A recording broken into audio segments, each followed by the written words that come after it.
My husband faked loss of memory to marry my younger sister. I left him and became the Duke's bride. Some betrayals do not arrive with a scream.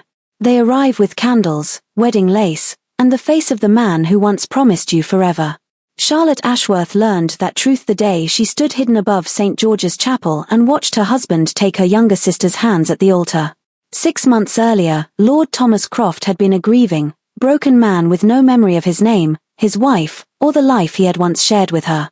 She had nursed him through the darkness, loved him through the silence, and trusted him with the kind of devotion that leaves no room for doubt. But memory loss, it turned out, was only another lie. Behind closed doors, Thomas had laughed about how easily Charlotte had been fooled, how neatly he had used her kindness to escape one marriage and secure another, richer one in its place. And when Charlotte discovered the truth, she did not collapse into scandal or vengeance. She walked away with her spine straight, her heart in pieces, and her dignity still intact. She thought she was leaving one ruined life behind. She did not yet know she was walking toward another that would change everything. For in the quiet halls of Blackwood Manor, beneath the stern gaze of a duke who noticed far more than he said, Charlotte would find something she had long since buried beneath grief and humiliation, the dangerous possibility of being seen, valued, and loved for exactly who she was. And when the past came calling again, it would not be a gentle knock at the door, but a storm that threatened to drag every secret into the light. This was not the story of a woman who was abandoned. It was the story of a woman who refused to stay broken. Hello, lovely. If you're enjoying this tale of hidden beauty and unexpected love, I'd be so grateful for a like or subscribe. It helps me bring you more stories where pain shatters and true character shines through. And if you'd like, tell me in the comments where you're watching from. I read every note, and your presence makes these stories come alive. Want even more unforgettable love stories? Join our members community and enjoy exclusive content made just for you. 1. Lady Charlotte Ashworth stood in the shadows of the gallery above St. George's Chapel, Hanover Square, and watched the man who used to be her husband take her sister's hands. The chapel was full. Candles glowed along the stone walls. Below her, Lord Thomas Croft stood at the altar in his best blue coat, smiling down at Clara as if she were the only woman in the world. Clara looked radiant, her cheeks pink with joy, her eyes shining with a trust that made Charlotte's chest ache. 6 months ago, everything had been different. Thomas had vanished after a terrible carriage accident on the road from London. For 3 days, no one knew if he was alive. When they finally found him, wandering and confused near a village inn, he did not know his own name. He did not know his estate. He did not know Charlotte's face, though they had been married for 2 years. The doctors called it a loss of memory. Charlotte had called it a tragedy, and she had done what any devoted wife would do. She brought him home to her family's estate to heal. She read to him. She held his hand through the long, frightened nights when he woke not knowing where he was. She loved him even when he looked at her like a stranger. But slowly, something changed. Thomas began to smile more at Clara than at Charlotte. He said Clara's laugh felt familiar to him, though they had only just met. He said his heart recognized something in her that it did not recognize in his own wife. He called it fate. He called it a sign from God that his old life, his old marriage, had never truly been meant for him. Charlotte had swallowed her grief and stepped aside. She told herself it was not Clara's fault. She told herself a man with a broken mind could not be blamed for where his heart wandered. She became quiet in her own home, moving through it like a ghost, so that her sister's happiness would not be spoiled by her pain. And now here she was, hidden in the gallery, watching Thomas prepare to marry Clara in the very chapel where he had once promised to love only Charlotte. She had come to see it through to the end. She had told herself she would stand here, silent, and let her sister have this joy, no matter what it cost her. Then she heard the voices behind the vestry door. She had slipped close to it only to steady herself, needing a moment away from the crowd. The door was not fully shut. Thomas's voice drifted out, low and pleased, speaking to his valet. "You should have seen her face," Thomas said, and he was laughing. 2 years married to that dull, practical woman, and all it took was one tumble from a carriage to be free of her. The memory loss was almost too easy. She believed every word. "And the sister, my lord?" the valet asked. "Clara is sweeter, yes, but it is her dowry I am marrying," Thomas said. twice the size of Charlotte's. Her father is a fool who cannot say no to a grieving, amnesiac son-in-law. I shall be a very rich man by supper. Charlotte stood frozen against the cold stone wall. Her heart did not break all at once. It broke slowly, piece by piece, as she understood the truth. There had been no accident of the mind. There had only been a plan, cruel and patient, to trade one sister for a bigger fortune. She did not scream. She did not run down and expose him before the whole chapel, though for one wild moment she wanted to. But that would ruin Clara in front of all society, and Clara, foolish and trusting as she was, did not deserve that kind of shame for a crime she had not committed. Instead, Charlotte turned and walked away, her spine straight, her face calm, though inside she was shaking apart. She did not wait for the ceremony to begin. She went home, packed a single trunk with her own hands, and sat at her writing desk to compose a letter to her father. She wrote it carefully, without a single unkind word, though her heart was screaming. She told him only the facts, that Thomas Croft had feigned his memory loss, that he carried secret gambling debts large enough to swallow 2 dowries, and that he had confessed this openly to his own valet not an hour before the wedding. She did not ask her father to stop the marriage. She knew it was already too late for that, and stopping it now, mid-ceremony, would only humiliate Clara before the world. She asked only that her father watch Thomas closely once the truth was known, and protect Clara's fortune before Thomas could spend it. Then Charlotte wrote a second, shorter note, addressed to no one but herself, which she folded and placed in her trunk. It said only, I will not spend my life pitted. I will build another one. She gave up her claim to Thomas's modest estate without a fight. She wanted nothing that had ever belonged to him. By the time the wedding bells were ringing across Hanover Square, Charlotte was already in a hired carriage, rattling toward the coaching inn where the morning mail coach to Bath would soon depart. She did not look back at the chapel. She did not cry, not yet.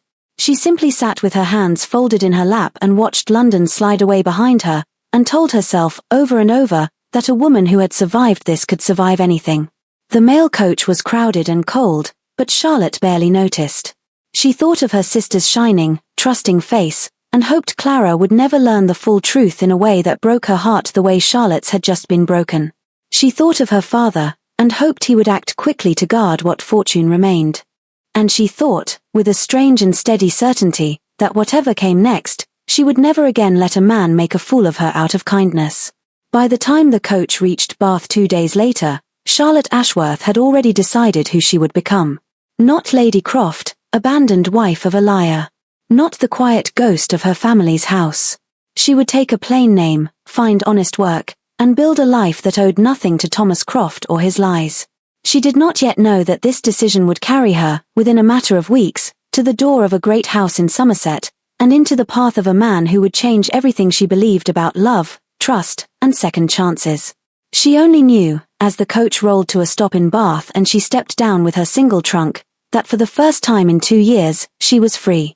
2 months later, Charlotte stood on a ladder in the library of Blackwood Manor, reaching for a heavy leather book on the top shelf, and did not hear the door open behind her. She had taken a small, plain name for her new life, Miss Charlotte Hale, and found a position as companion to the Dowager Duchess of Blackwood, a sharp-tongued old woman who had grown fond of Charlotte's honesty within the first week. The work was simple. Charlotte read to her, walked with her, and listened patiently to her complaints about her son. Her son was the reason half of Somerset seemed to be in a state of excitement. Alexander Sterling, the 8th Duke of Blackwood, was young, unmarried, and famously difficult to please. He was said to be handsome, stern, and utterly uninterested in the parade of hopeful young ladies his mother kept inviting to the house. Charlotte had glimpsed him only twice in 2 months, always at a distance, always looking as though he would rather be anywhere else.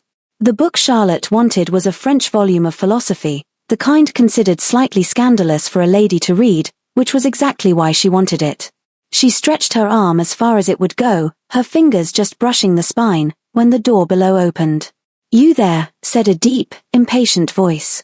"The dust in this library is a disgrace. See that it is properly cleaned by morning." Charlotte, startled, lost her grip on the shelf. The heavy book tumbled from her hand and landed with a solid thud directly on the toe of a very fine, very shining black boot. The man below let out a sharp breath of pain and looked up at her with dark, irritated eyes. He was tall, broad-shouldered, dressed with the quiet richness of a man who did not need to try to look important. Charlotte realized, with a small jolt, that this was no housemaid's overseer. This was the Duke himself. He did not yet realize his mistake. "Clumsy girl," he said, rubbing his boot. "Is this how the new maids are trained?" Charlotte climbed down the ladder slowly, brushing dust from her sleeves, entirely unhurried by his glare. She was done, she had decided in Bath, with trembling before powerful men. "If your grace moved a little faster," she said calmly, "his boots would not suffer such tragedies." The Duke blinked. Clearly no maid had ever spoken to him this way. "Do you know who I am?" "I have a fair idea," Charlotte said. "Though I confess I expected the Duke of Blackwood to have better balance." For a moment, he looked as though he might be truly angry. Then, unexpectedly, one corner of his mouth twitched, as if a laugh were trying very hard to escape and had been ordered not to. "You are not a housemaid," he said. "No, your grace.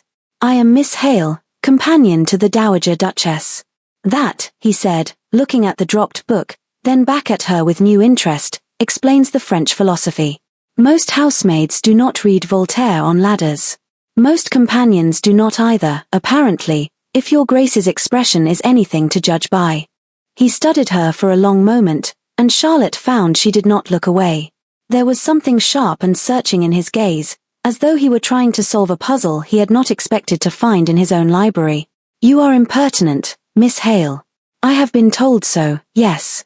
I am not certain I dislike it," he said, and there was the faintest warmth beneath the words, quickly hidden again behind his usual stern manner. He picked up the fallen book himself, checked the cover, and handed it back to her without further comment, though his fingers lingered half a second longer than necessary near hers. "See that the dust is dealt with," he said, turning to leave, though his voice had lost its earlier sharp edge. "And Miss Hale, perhaps choose a sturdier ladder next time." "I shall bear that in mind, your grace." He left, and Charlotte stood holding the book against her chest, feeling her heart beat a little faster than she wished to admit. Over the following days, their paths crossed more often than seemed entirely accidental. Alexander found reasons to visit his mother's sitting room while Charlotte was reading aloud. He asked pointed questions about the books Charlotte chose, and seemed almost disappointed when her answers were too sensible to argue with. Charlotte, for her part, found herself watching for the sound of his footsteps in the corridor, though she scolded herself for it every time. She had promised herself, in the cold hours of that mail coach ride from London, that she would never again trust a man's kindness without proof.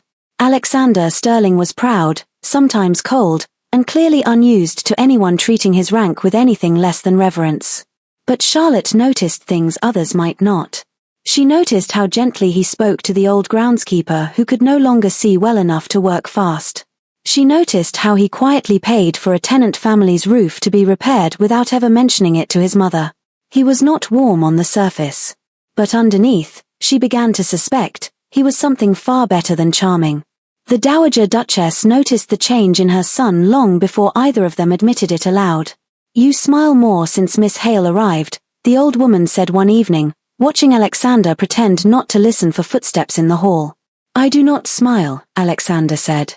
"No," the Duchess agreed, with a knowing look. "You certainly do not." Charlotte, listening from the next room with her heart doing something strange and unfamiliar in her chest, told herself firmly that she was only imagining the way he looked at her. She told herself the same thing every night for the rest of that week, and believed it a little less each time. She did not yet know that the greatest test of her new life, and her fragile new hope, was about to arrive on the road from London, wearing a fine blue coat and a young bride on his arm. 3.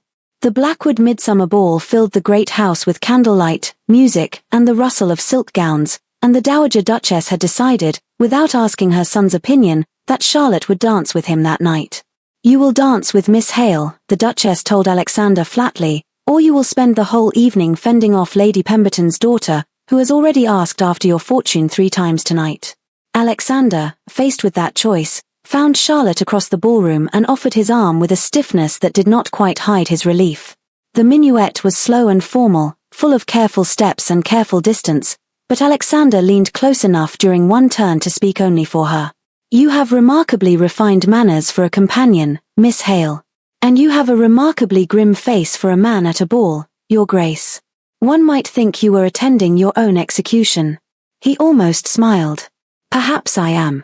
Marriage has been described to me as very similar." "Then it is fortunate," Charlotte said lightly, "that no one has asked you to marry them tonight." "Not yet," he murmured, and something in his eyes made her breath catch, though she told herself it was only the heat of the crowded room. Later, when the ballroom grew too warm and too loud, Charlotte slipped out through the tall doors into the moonlit garden to find quiet air.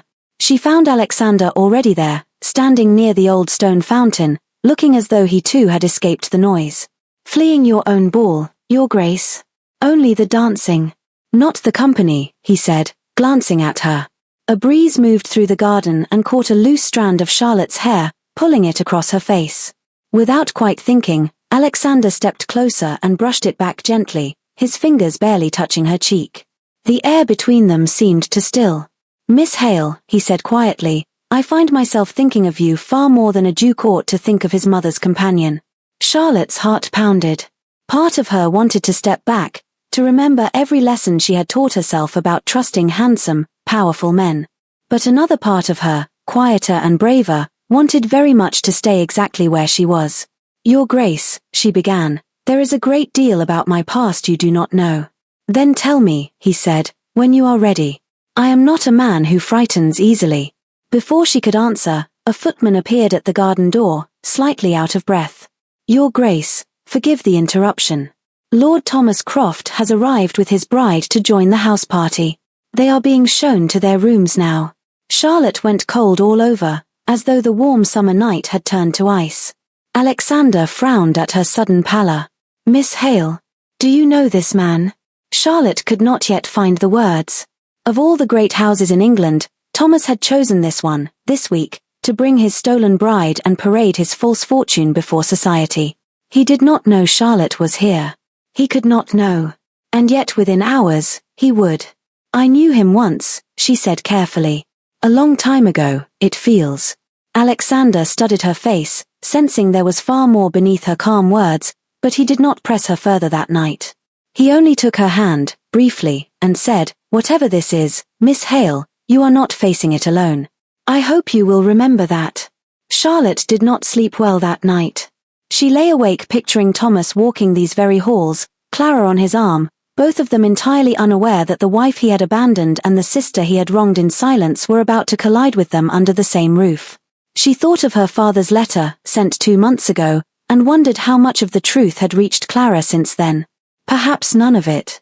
Perhaps Thomas had found some clever lie to explain away Charlotte's sudden disappearance, some story that painted himself as the wronged party once again. Whatever the truth Clara believed, Charlotte knew one thing for certain. She could not hide in this house forever, pretending to be a stranger, while Thomas Croft enjoyed the fortune he had stolen through lies. The moment was coming, whether she wished it or not, when the truth would have to be spoken aloud, in front of everyone. She only hoped that when it came, she would have the courage to speak it plainly, the way she had once wished, standing frozen behind a vestry door, that she had spoken it before the wedding instead of after. By morning, the great house was buzzing with talk of the newly arrived guests, the handsome young lord and his pretty, dowry-rich bride. Charlotte kept to the shadows of the Dowager Duchess's rooms as long as she could, dreading the moment their paths would finally cross. She did not have to wait long. 4. The grand parlour of Blackwood Manor was full of guests taking tea when Lord Thomas Croft walked in beside his new bride, and froze mid-step at the sight of Charlotte standing near the window in a gown of fine silk, speaking easily with the Duke of Blackwood himself. For a moment, Thomas's confident smile cracked entirely. His face went pale, then red, as the truth crashed over him. Charlotte was alive, well, and standing in the home of one of the most powerful men in England, dressed not as a discarded wife but as an honoured guest. "Charlotte," he said, his voice unsteady. "You are here." "So it seems," Charlotte replied evenly, though her hands trembled slightly at her sides. Clara, standing beside him in a pretty blue gown, looked between them in confusion. "Charlotte. My sister. Thomas, you never said." "Later, my dear," Thomas said quickly, forcing his smile back into place. "A small surprise, that is all." He found a moment alone with Charlotte in the corridor soon after, catching her arm as she passed, his grip tighter than was proper. "You will say nothing," he hissed. You will leave Somerset quietly tonight, or I will tell everyone here that you abandoned me in my illness, that you ran off without a word while I lay helpless and confused. Think of the scandal, Charlotte. Think of what it would do to your name. Let go of her, said a voice, low and dangerously calm. Alexander stood at the end of the corridor, having come looking for Charlotte after noticing her sudden disappearance from the parlor. His eyes were fixed on Thomas's hand still wrapped around her wrist, and something cold and furious moved across his face. Thomas released her at once, stammering, "Your Grace, this is a private family matter, I assure you." "It appears to have become my matter," Alexander said, stepping between them, "the moment I saw you take hold of her wrist." Charlotte, feeling the fear finally give way to something steadier, straightened her spine the way she had promised herself she would if this moment ever came. She would not be silenced by threats a second time. "There is no need to threaten me into silence, Thomas," she said, her voice carrying clearly down the corridor, drawing curious guests from the parlor to see what was happening. "I think it is time everyone here learned the truth." She turned to face the small crowd that had gathered, including a stunned Clara and the sharp-eyed Dowager Duchess. 6 months ago, Charlotte said steadily, "My husband, Lord Thomas Croft, claimed to have lost his memory after a carriage accident. I nursed him. I loved him through it. And then I overheard him, on the very morning of his wedding to my sister, laughing with his valet about how easy it had been to fake his amnesia in order to abandon me for a larger dowry." Gasps moved through the small crowd. Clara's face went white with shock, then crumpled with dawning understanding. "He also carries gambling debts," Charlotte continued, "large enough to swallow 2 fortunes whole, which is precisely why he needed a second, richer wife." "Lies," Thomas said weakly, though his voice had lost all its earlier confidence. "She is bitter, she. I have his own words, spoken to his valet, and my father's letter as proof," Charlotte said. "I did not come here to ruin you, Thomas. But I will not be threatened into silence to protect a lie." Clara, trembling, turned to face the husband she had married in good faith, her sweet face now hard with betrayal. "Is it true? All of it?" Thomas said nothing, which was answer enough. Clara's hand rose and struck him hard across the cheek, the sound sharp in the stunned silence of the corridor.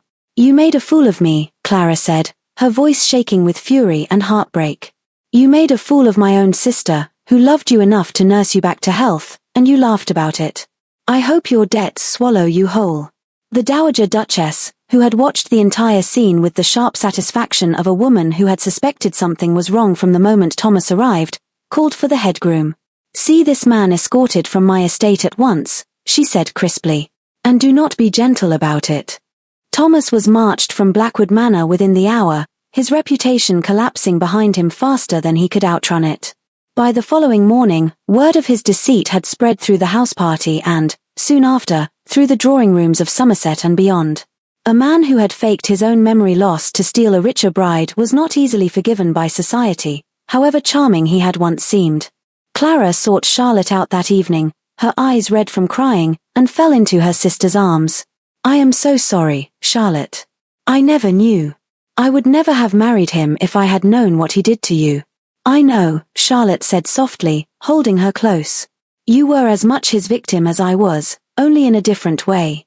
He is very good at lies, Clara. That is not your fault." The sisters wept together, and slowly, painfully, began to mend what Thomas had broken between them. By the time the house party ended, Clara had decided to return to their father's estate to begin again, wiser and sadder but no longer alone. Charlotte, watching her sister's carriage disappear down the drive the next morning, felt a strange lightness settle over her, as though a weight she had carried since that terrible day at St. George's Chapel had finally been set down. She did not yet know that another kind of ending, far gentler than this one, was waiting for her just a few weeks away, in the very library where she had first dropped a scandalous French book onto a duke's boot. 5. Autumn had settled softly over Blackwood Manor by the time Charlotte stood once again in the library, packing her few belongings into the same trunk that had carried her from London to Bath and finally to Somerset. With her name cleared and Thomas's disgrace known throughout society, Charlotte had decided it was time to move on. She had saved a little money from her wages as companion, and she planned to open a small school for girls in the countryside, teaching reading and sums to children who might otherwise never learn them. It was a modest dream, but it was entirely her own, built from nothing but her own 2 hands. She told herself firmly that a duke could never marry a woman who had once been abandoned and shamed, however unfairly, and that it was foolish to hope for anything more than the quiet friendship they had shared these past weeks. She had almost convinced herself of this when the library door opened, and Alexander stepped inside, closing it firmly behind him. "You are leaving," he said. It was not quite a question. "I have imposed on your mother's kindness long enough, Your Grace. It is time I built a life of my own." "I did not ask you to build it elsewhere," Alexander said, crossing the room to stand before her, blocking her path to the door with a quiet, deliberate stubbornness. "Charlotte." It was the first time he had used her true name instead of Miss Hale, and something in her chest tightened at the sound of it. "You know," she said softly, "your father wrote to my mother weeks ago, once he learned where you had gone," Alexander admitted. "I have known your full story for some time now, Charlotte Ashworth. I said nothing because I wanted you to trust me with it yourself, when you were ready. And you did, in that corridor, in front of everyone. I have never admired anyone more." Charlotte's eyes filled with unexpected tears. "Then you understand why I cannot simply stay here pretending nothing happened. I carry a scandal with my name now, Alexander. A duke cannot marry a woman with my history.